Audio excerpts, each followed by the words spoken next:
Alright guys, welcome back. So let's have a look at SMCI. It has been a while since we have looked at this name. I remember last year we were talking about this one a lot.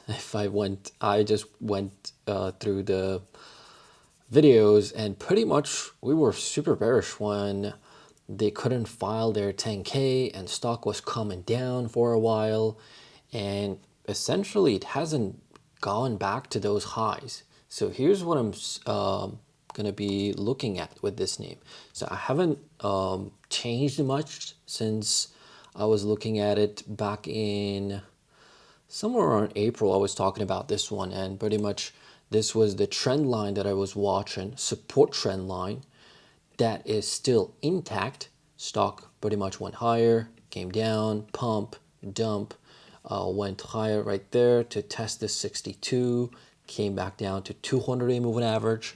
And then today I just noticed that it was down 7%. Market just opened. It's been like a couple hours since market opened. And it was pulling back, and I decided to take a look, and they have earnings coming up essentially. So having a hard time with this 62 pre-split, it essentially, yes, it would, did they do 10 to 1, I believe. So that would be $600 or something. So approaching its 50-day moving average. So I just looked up the moving averages. So on my chart, yellow line, 50-day SMA. So stock in the very, let's just take a look at super short term, right? In the last, I want to say 10, 12 trading sessions, it's been in a downtrend. These are the two indicators that I watch, 5-day SMA and 20-day SMA. But longer dated, it's still, the 50-day moving average, if you just take a look at the 50-day, the yellow line, it has been going sideways for about 2 months now, meaning, it's slowly downtrending as well. Of course, stock price has gone up pretty crazy and it's pulling back right now, but 200 days still in an uptrend, but it's having a hard time to break out. So 2 levels. If you are bullish, you need to watch 62.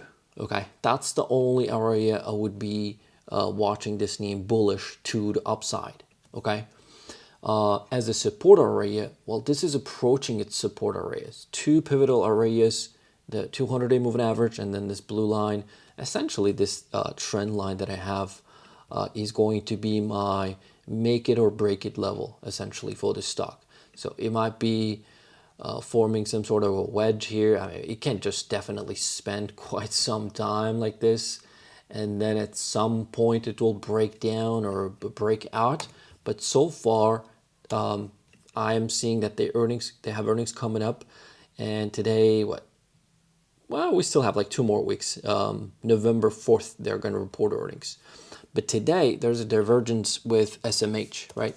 Semiconductors as a whole, but they're chopping around. Today, like 1.7%, SMH is up. And that divergence pretty much caught my eye. So this stock has been selling off. And I checked the pretty much the largest blocks of orders, and I'm seeing 2 sells probably here that came in October 20th, October 21st, number 8, number 9. These are pretty large orders, 89 million, 572 million, and then 570 million, 2 blocks. And then we saw the price pretty much go lower.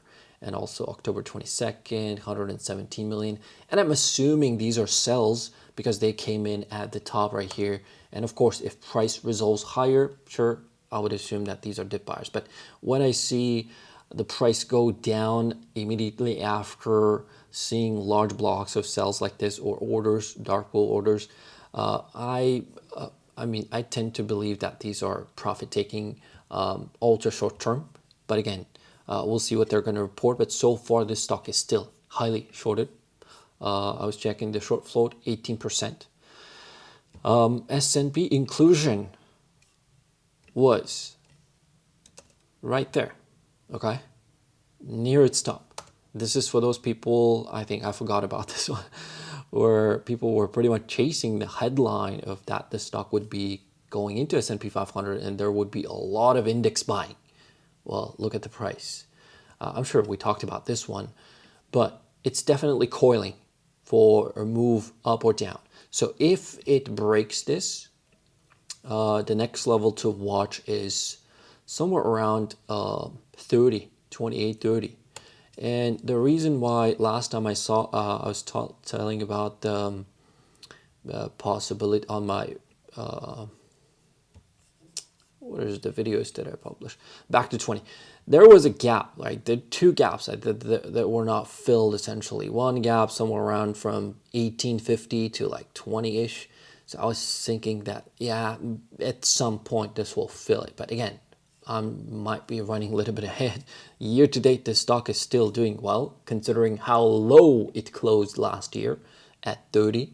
So year to date, 60%. Yeah, if you look at it like this, that's doing well, but it's extremely volatile. Like the stock went up right there 100% and then crushed 50% right there from 60, and then it did go up again about 115%, pulled back about 35%, rally again. So if you're like swing trader, you could be having pretty fun time trading this name, but I'm not trading it. I don't have a position. In terms of option activity, I was checking, and there are a lot of call sellers and put sellers in the last 3 trading sessions, at least 4 trading sessions, 5 trading sessions. A lot of calls were being sold. So yeah, we gotta wait for the earnings. And I was also checking. Let me check the daily. I was checking beyond right there, highly shorted. The short volume on a daily. What's going on with this name? Yeah, it's being shorted pretty heavily too on a daily, but as a whole float 18% according to Finvis. So yeah, it's approaching typical levels. So if it holds this 50-day, I'm pretty sure that yeah, if it wants to bounce, this is the area to bounce, or this 200-day moving average is the area to bounce. So if come earnings, it trades somewhere around here. Yeah, maybe a little bit of a relief bounce, but there are a lot of sellers right there. So it has to clear these resistance levels. This has been acting as a resistance throughout this year, anywhere above 55 all the way to 60. Yeah, there are a lot of sellers, and it's having a hard time breaking that level. What else I wanted to show? Pretty much this is it. This is the essential. Actually, I was looking at the GEX. I was looking at the gamma levels. Are they negative or positive? So it's not yet. Gamma exposure. It's not too good. It's not too bad. I thought maybe it had a negative gamma and price would cut up, but I'm not seeing that. So, but we'll see what happens after earnings. But this is the update for Super Microcomputer SMCI stock. Thanks for watching. I will see you guys in the next update. Take care. Peace.